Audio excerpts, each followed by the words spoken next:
Clagenfort is the capital city of Carinthia, the southernmost state in Austria. The city is located in the scenic foothills of the Alps. Klagenfurt has about 100,000 inhabitants and sits in a valley surrounded by 3,200-foot or 1,000-meter high mountains. The peaks are so tall that snow covers them well into June. Whether it's a day at the beach, a boat ride, an outdoor concert, or sipping a cold drink on a sunny terrace, there's something here for everyone.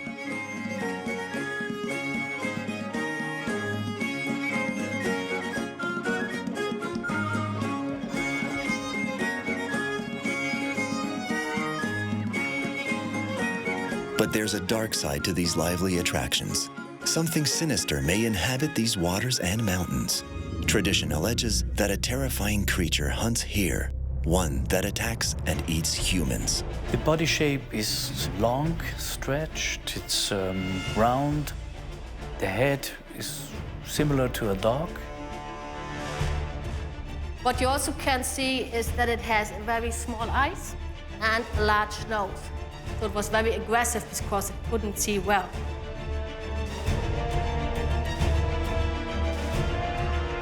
It always attacks you, and it jumps through the air, say, up to 15 feet or more. With short legs and short wings and a frightening face and teeth. It looks like a dragon. He can also fly.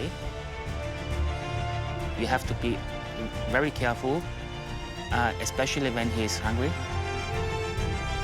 It's so poisonous that even its breath can kill. Yeah, once it blew out fire, it destroyed our city. So if you are being attacked, you better run.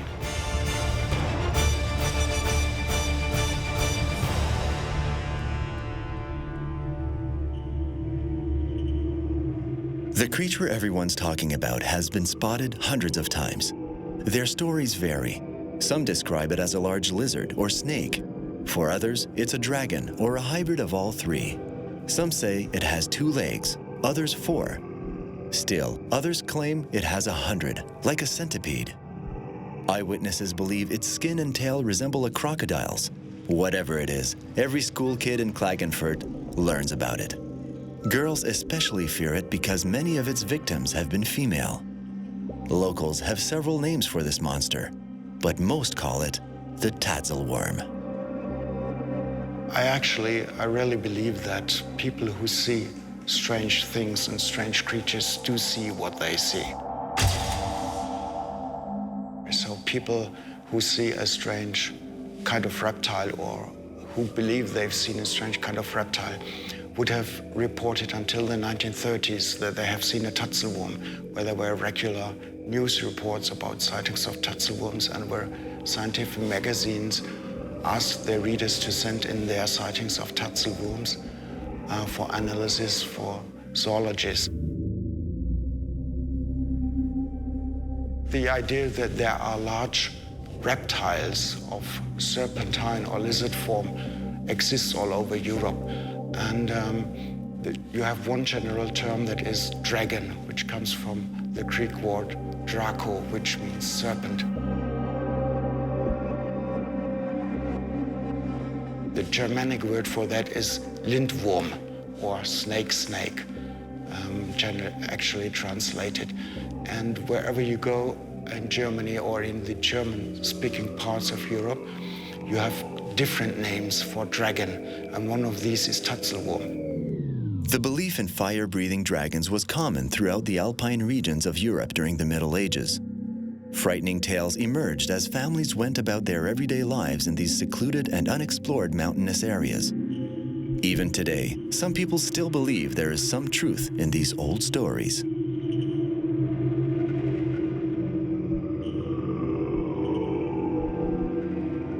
Imagine in former times, not only in the Middle Age, but also lasting until the end of the 19th century. Nature at that time was still something dangerous, something very strange, which is something against human beings.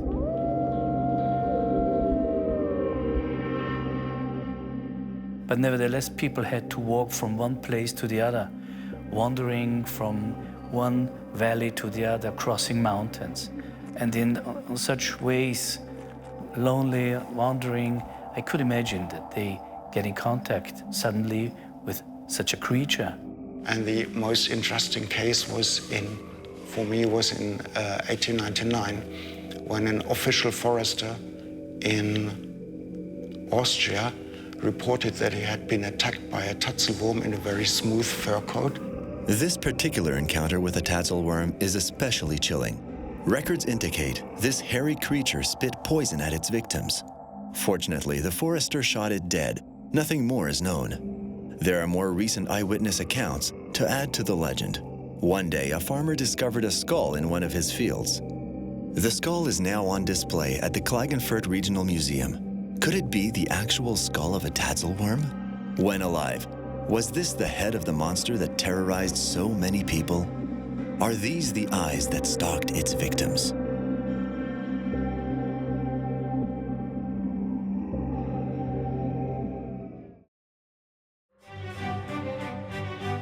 Cryptozoologists investigate undiscovered animals that have eluded the science of traditional zoology. Creatures like the yeti, sea serpents, and giant squid are just some of the legendary species cryptozoologists research in an attempt to prove whether or not they exist. Since my early childhood, I have been interested in cryptozoology, which is a Greek word meaning the science of hidden animals, animals still undiscovered by zoology. And while most cryptozoologists are interested in whether these animals are real or not, or try to hunt them, I'm more interested in the sociological and folkloric implications of these reports.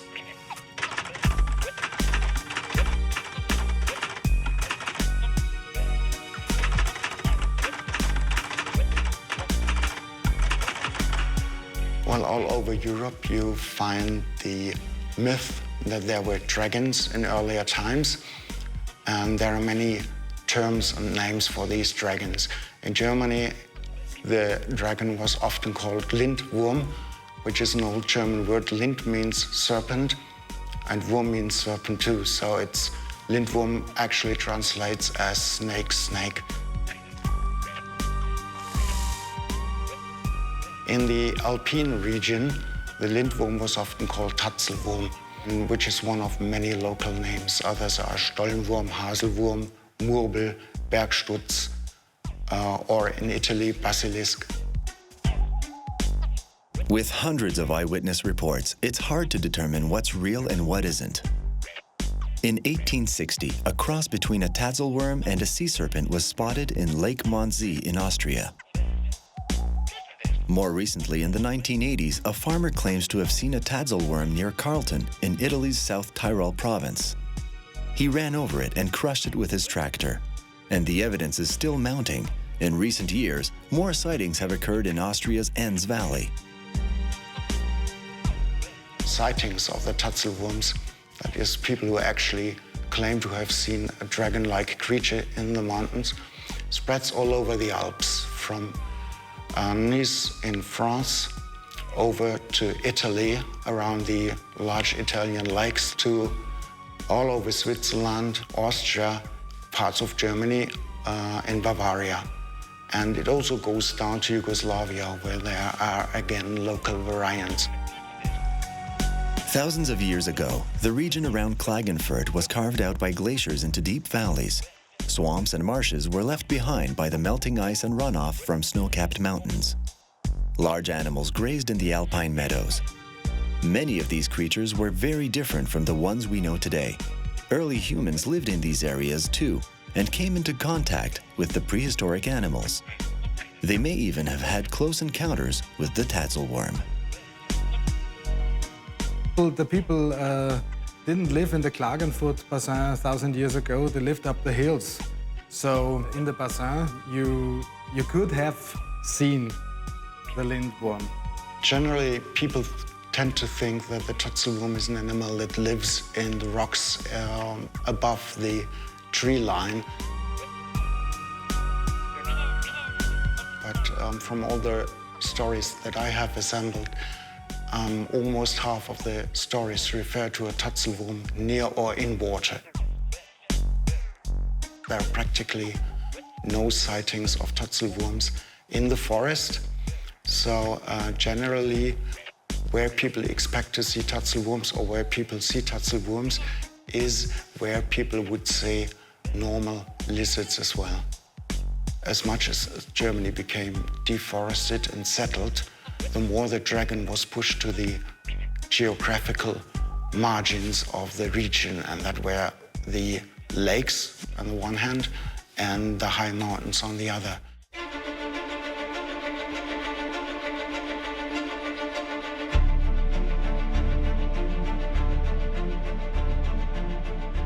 The most recent sightings of tatzelwurm-like creatures have been in the area of the big Italian lakes, that is around Lake Como, Lake Garda and Lake Maggiore, and in southern Tyrol, in the Adige Valley, and in the Veneto, which is the province of Venice in Italy, the Alpine parts of that province, and in Austria in the Enns Valley.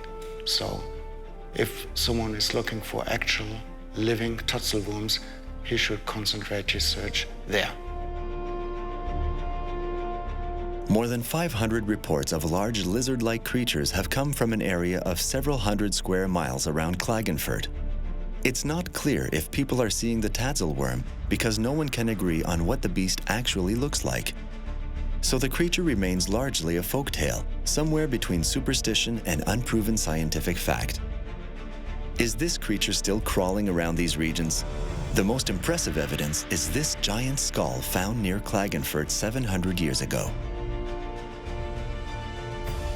The skull of the lindworm was found in the 14th century near Klagenfurt at St. Michael's at the Zollfeld, at the so-called dragon pit. In the 13th century, the city seal of Klagenfurt already showed a winged dragon, the lindworm. The discovery of a tatzelworm skull caused the legend and fear to spread throughout the Alps. Seeing the monster's image immortalized in Klagenfurt's town emblem reinforces local belief that the terrible beast that once devoured its residents may still be on the prowl for more.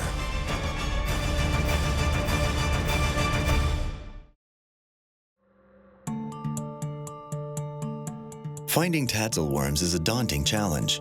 During the Middle Ages, people claimed the creatures lived in marshes. Today, some people believe they inhabit the shores of local lakes. Others think it's the alpine forests that offer the best chance for a close encounter.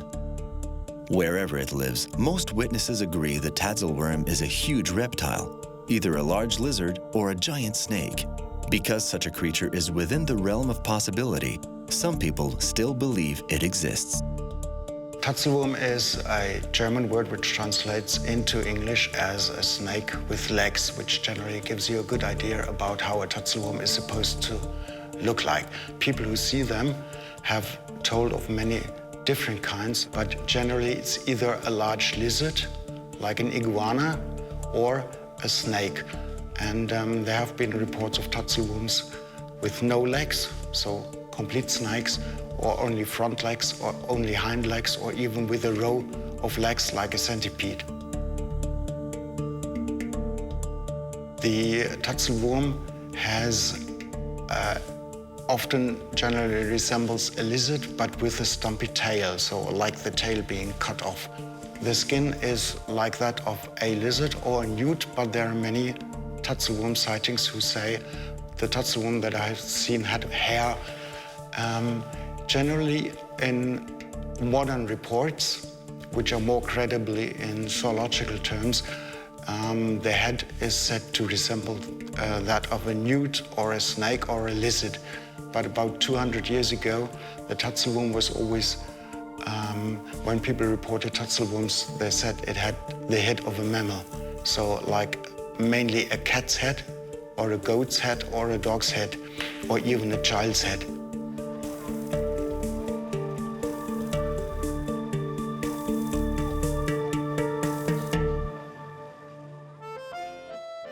Legends dating back to the Middle Ages describe tatzelworms attacking cows for their milk and eating young girls before slinking back into the impenetrable swamps.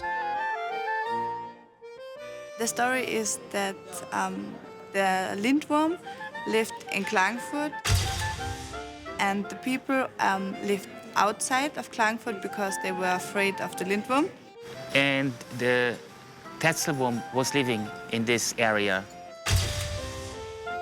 So especially the woman, they had a lot of fear. When we were younger, when we heard the story, we were a little bit afraid of the lindworm. Because when he was hungry, he has also eaten sometimes one of the nice girls. I thought that the lindworm can bite me and eat me. And then the men are coming from the small villages around. And one day, the Prince of Klagenfurt built a tower where young knights could fight against the lindworm.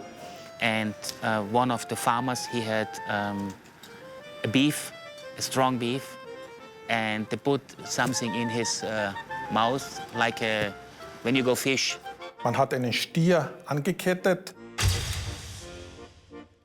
und in diesem Stier einen Widerhaken angebracht und auf den Lindwurm hat man dann gewartet. Der Stier hat sehr laut geschrien und durch das Schreien des Stieres ist der Lindwurm angelockt worden und hat sich auf den Stier gestürzt und ihn natürlich versucht zu fressen.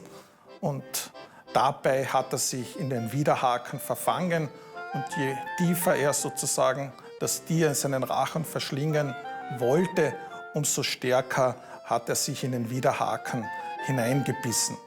Kurzum, am Ende ist eben der Lindwurm auf diese Art und Weise getötet worden und die jungen Männer sind seitens des Landesfürsten auch in der Art und Weise reich beschenkt worden, dass man gesagt hat, hier wird auch die Stadt Klagenfurt gegründet.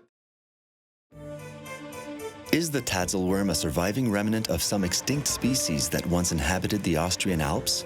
Or perhaps it's an undiscovered and unclassified new species that has managed so far to escape capture? I did not only read books and newspapers and collect stuff about these monsters, but I also traveled to many areas where monsters have been seen, also where tatzelworms have been seen. And I spent some summer holidays in Upper Italy, where around the Italian lakes, tatzelworms have been reported, well, until 5 years ago, and went through the mountains. But while I found old reports, I was never actually able to photograph one myself. One of the most interesting things that I've noticed is, in contrast to, say, sea serpents or lake monsters, a large percentage of the reports refer to dead animals. That is, about 60 out of 500 reports refer to the finding of a skeleton or actually the killing of a tatzelworm. But the most recent that I investigated was the case of a tatzelworm that was killed in the 1980s at Kaltern in South Tyrol, where a farmer found a tatzelworm that was dead, and because he had run over it on his tractor. And this was collected and later analyzed by zoologists and was found to be a sheltopussig. Pussig. That's a legless lizard that lives in the Balkans, in what was then Yugoslavia. It was very close to a railway line, so it was suspected that this Balkan lizard, which looks like a snake, very strange creature and large, did crawl on a railway wagon in the Balkans and then went out when the train stopped at St. Joseph in Kaltern and therefore was killed there. The Alps have been thoroughly explored and mapped, and an inventory of every living species found there reveals nothing resembling a tatzelworm. Yet, reports of sightings extend over 900 years. In spite of logical explanations about what it could be, the legend of the Tatzelwurm lives on. Die Geschichte des Lindwurms ist natürlich eine sehr lange Geschichte und reicht bis in das Mittelalter, bis in das sogenannte finstere Mittelalter zurück, späten 12. Jahrhundert, als uns der Lindwurm in einem Stadtsiegel zum ersten Mal begegnet, war natürlich der Volksglaube, der Aberglaube und damit auch der Glaube an diesen Lindwurm sicherlich in großen Teilen der Bevölkerung noch vorhanden, weil es auch durchaus dem damaligen Zeitgeist entsprochen hat. Nowadays, with the tendency of many people to keep exotic animals which escape or which are released into the wild, certainly there is more chance that real animals might be behind some of the sightings. But generally, I do think that it's still a question of perception. Around the year 1800, you have 3-meter tatzelwurms as a rule. In 1930, you have 1-foot tatzelwurms as a rule. And I think this is a very strong confirmation of the idea that as long as the Alps as a habitat were practically untouched by man, he could imagine large creatures living there, like in foreign countries. As much as the mountains were explored by mountaineers, by tourists, the idea of a 3-meter dragon living around, say, Lake Como became incredible. So people tended to see smaller animals.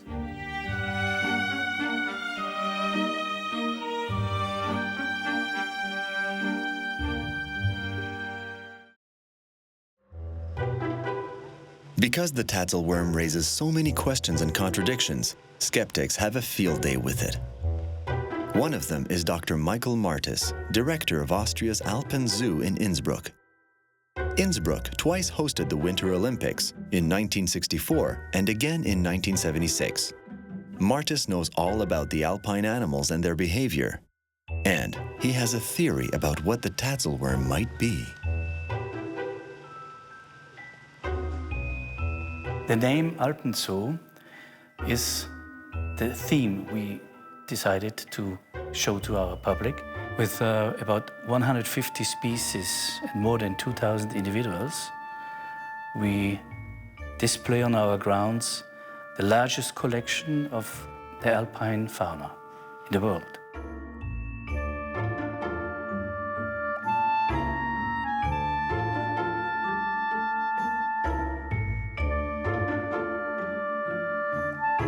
Well, as far as I'm a natural scientist and especially interested in animal behavior, I believe in what I see and what I know.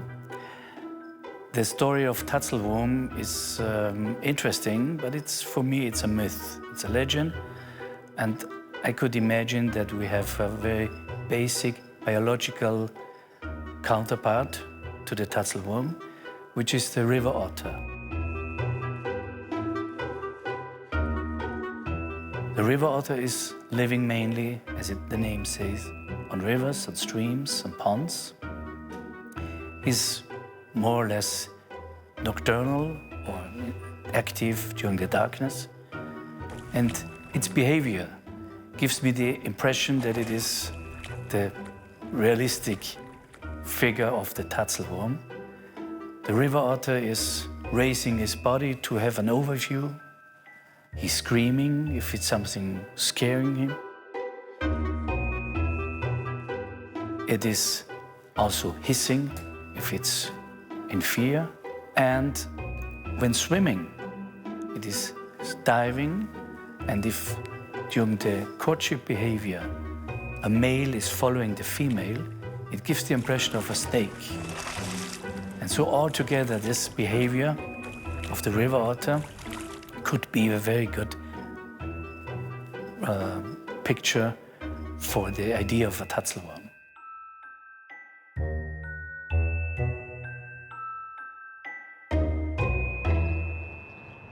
For Martis's theory to hold any water, hundreds of eyewitnesses over 9 centuries would have had to mistake the tatzelworm for a common river otter. But even the most rabid skeptic has a hard time explaining why so many people confused a giant reptile with a small mammal. Martis believes there's an obvious answer. People from rural countries, they were wandering, crossing mountains, or sometimes very isolated, alone, in the night, in the darkness. And at that time, even in the 19th century, nature was something strange, dangerous. It was something to be scared of. And river otter actually is not only living in rivers, or in water, but is also wandering from one valley to the other, so crossing mountains. It could be happen that a river otter is crossing the way of a wandering man. Well, you know, if you look at a river otter, he could bite you if he's scared, if he's in a corner and cannot escape. He will attack you, he will bite you, he will scream. So this animal, I think, shows a lot of items which are belonging to the so-called Tatzelwurm. And the most interesting case for me was in 1899, when an official forester in Austria reported that he had been attacked by a Tatzelwurm in a very smooth fur coat. The Tatzelwurm had fur, and it was spitting poison at him, and he hit it and killed it. And when later scientists came to recover, it was the antler of a deer. So practically everything could be turned into a Tatzelwurm if the fear or the idea that this animal existed was believed to be real. Anything could turn into a Tatzelwurm. Fear and superstition explain away most of the stories about the Tatzelwurm. Yet some believe the monster might actually have existed back in the Middle Ages, then disappeared. Their hard evidence is this large skull discovered in the 14th century and now on exhibit at the Clagenfort Regional Museum. 500 years ago, each bones and skulls the people found, they thought that it is related to dragons or to mythical creatures.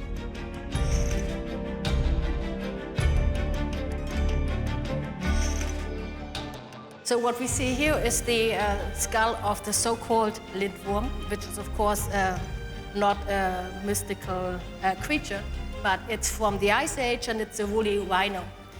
So in that time when they found the creature, they thought it would be something else because they don't know about dinosaurs and fossils. But after that, in the year 1840, a paleontologist came to the city of Klagenfurt and saw the skull. And then he found out that it's the woolly rhino from the last Ice Age. So it's about 30,000 years old, maybe a little older, but we think about 30,000 years. And what you can see clearly here at the sides and here also that it's really of bone structure. If you break a bone today, it's the same structure. Also, when you knock at it, you can hear this is no bone anymore. This is silicified. Of course, it doesn't live on the ice shield, but it lived around at the grass areas together with the mammoths, but it was not so frequent. What you also can see is that it has a very small eyes and a large nose. And because of this fact, they think the sight was bad, but the smell was good. So it was very aggressive because it couldn't see well. When the people of Klagenfurt found the skull, they saw only the upper part because the lower jaw is missing. So it looks much more like a snake than everything else. Also, it's very large and has no similarities to other animals. Nowadays, as a paleontologist and with our knowledge, we know that this is a rhino. If you're going to Africa and look at the rhinos today, they have, or Sumatra, they are very similar and they are related. So this is no question, this is a rhino and not a lindworm. As an example as how this process might work, if you visit Loch Ness and see a large dark shadow in the waves, even if you're a skeptic, you would be thinking in terms of the Loch Ness monster. People have preconceived ideas about what they know from the media, and in earlier centuries we have known through folklore about what to expect in terms of monsters. And there's a general tendency for monsters to be at the margin of civilization. That is, dragons were reported in Germany everywhere in the Middle Ages. Nobody had ever seen one, but it was known dragons lived there. And as much as Germany became deforested and settled, the more the dragon was pushed to the geographical margins of the region, and that were the lakes on the one hand and the high mountains on the other. And in the Alps, this idea of the dragon has been able to survive the longest. I think the people who found the skull in the 14th century really believed the legend of the lindworm, because they didn't know that it was a skull from the Ice Age, of a mammal from the Ice Age. Well, I would say the people of Clagenfort were disappointed about this fact at the first time. But anyway, the skull came to the 1849 founded regional Museum of Natural History, and later on to the regional Museum of Carinthia, where you can still see it. The one piece of evidence that might prove the tatzelworm is real turns out to be the skull of a woolly rhinoceros. Paleontologists authenticated it as an extinct animal that roamed the region about 30,000 years ago. In spite of this fact, the people of Klagenfurt are so fond of the dragon legend, they include the mythical tatzelworm in their city's emblem. Moreover, the dragon's statue glares down menacingly from a pedestal in Klagenfurt's city square.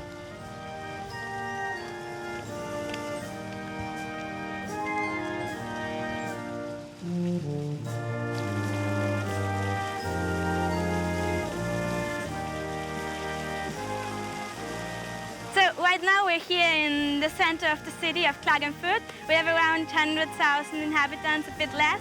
And here we're in the main place. That's the new square, Neuer Platz in German. And behind us we can see the lindworm. That's the symbol of our city. We have all a strong connection to the lindworm right here.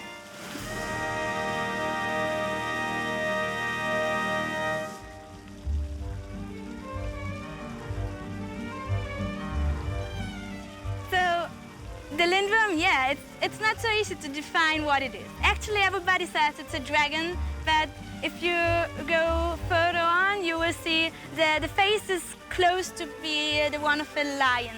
Then you can see the ears, it's like a bird, and at the end, the tail is like from a snake. And it was built in the 16th century.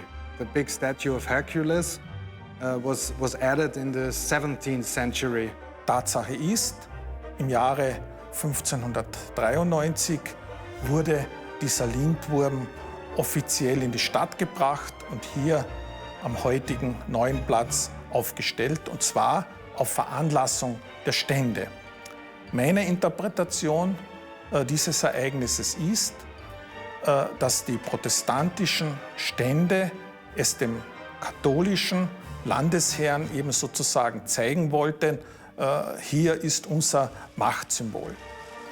40 Jahre später etwa wird der Lindwurm dann in die heutige Position gebracht. Das heißt, auf ein Fundament gehoben, rundherum entsteht dann ein Brunnen, und dann kommt als völlig neues Momentum ein Herkules dazu.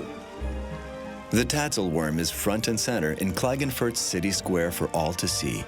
Yet the stark presence of a giant stone dragon gushing water through its ferocious teeth can't be dismissed as just another piece of historic art. Today, This ancient statue keeps watch over year-round festivals and assemblies in the square. However, since the sculpture was erected at the end of the Middle Ages, it could also be seen as the visual record of a creature which may have actually lived during that time.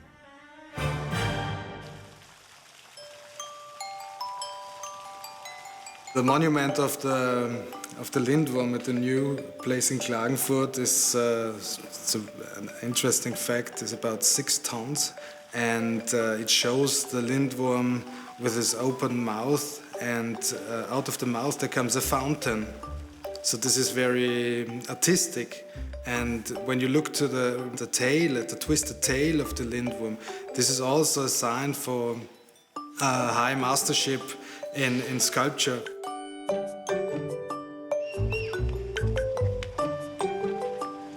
This fountain was also a practical thing. It was used for the water supply in the city.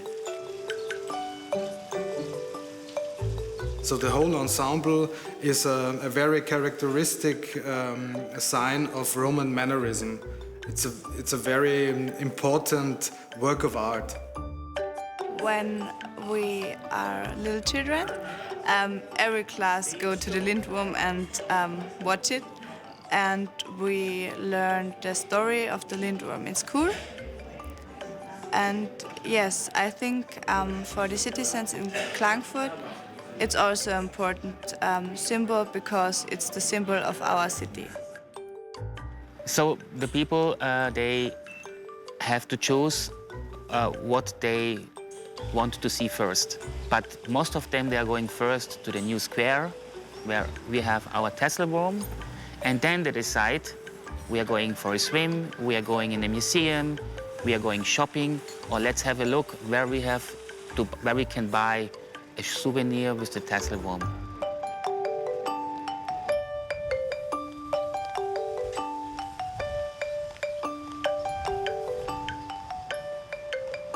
So here we're in the tourist information office, and you can see a lot of products connected to the Lindwurm, to the Tatzelwurm. And you can see the brand is on the t-shirt, so if we go further, we can see the legend. It's written in a nice book, and you can see the coat of arms of Clagenfort with the red background, the white tower. It's like a brand mark, you know? So you can go further on. It's also for kids. You have a book about the dragon. It's described as a dragon in here. Souvenirs or for little kids, it's very nice. Lindwurm to take you to your bed to sleep. And for the sportive ones, you have also a hat. Yeah, like that. There are some holdouts who still believe the Tatzelwurm is waiting to fill its stomach with more victims. But most people are just grateful this mythical beast helps fill Klagenfort's commercial coffers. The Tatzelwurm's been so good for business, it's become an iconic symbol of the city. I think it is the combination. The combination is the town, the lake, and the Tatzelwurm. I cannot say that a person is coming to Klagenfurt only to see the Tatzelwurm, and a person is coming to Klagenfurt only to go for a swim in the lake. It is the combination what Klagenfurt offers.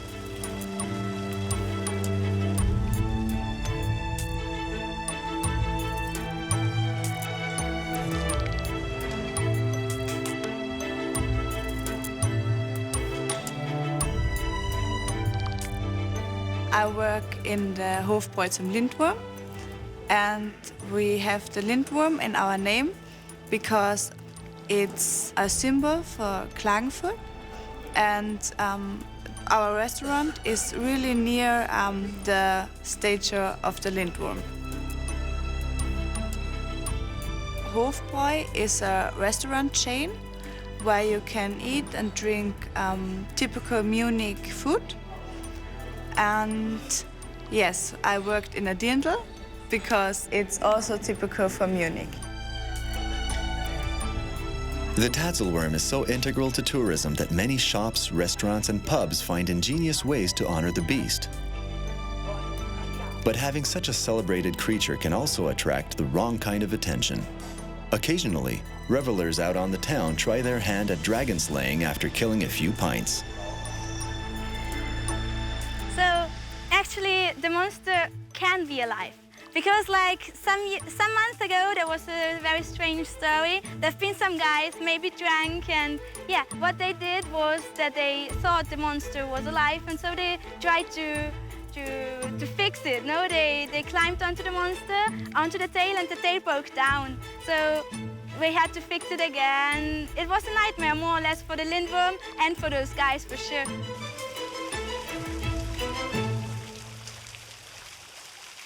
So actually, I believe that it's death, but you know, you're never sure. And being a young girl who was like the main dish of the lindworm back there, you can never be so sure. And when you're swimming, having a good swim in the lake, and you're going further on, you might touch something, and you're not sure if it might be the lindworm. So sometimes you can be scared. Let's say it like that. The tatzelworm has now morphed from a monster into a moneymaker. Clagenfort counts on its famous dragon to drag in customers. From cuddly toys to chocolate treats, the tatzelworm is now the ultimate in creature comforts. Many tourists come here to see the lindworm because it makes Klyenford a little bit interesting, because they want to know the story about the lindworm and want to see it. When I get older and I have kids, I will tell them the story about the lindworm, but I don't want them to be afraid. Ich denke, der Lindwurm ist unter den vielen sogenannten Untieren, die es in der Geschichte gegeben hat, die es auch heute noch gibt, doch etwas Einzigartiges. The Tatzelwurm has also something special, a warm, how do you say, energy.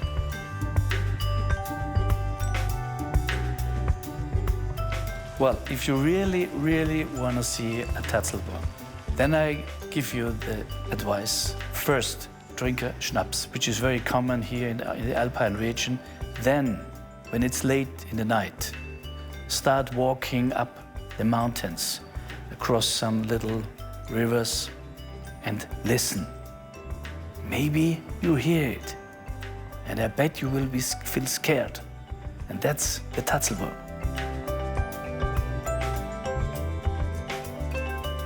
Despite all my skepticism regarding the Tatzelwurm, you can never, it would be very unwise to actually 100% rule out that there is something like the Tatzelwurm. It's highly unlikely, but who knows? And even if you don't encounter a Tatzelwurm, I'm pretty certain that the scenery on the mountains of Carinthia will be well worth the visit, with or without a Tatzelwurm sighting.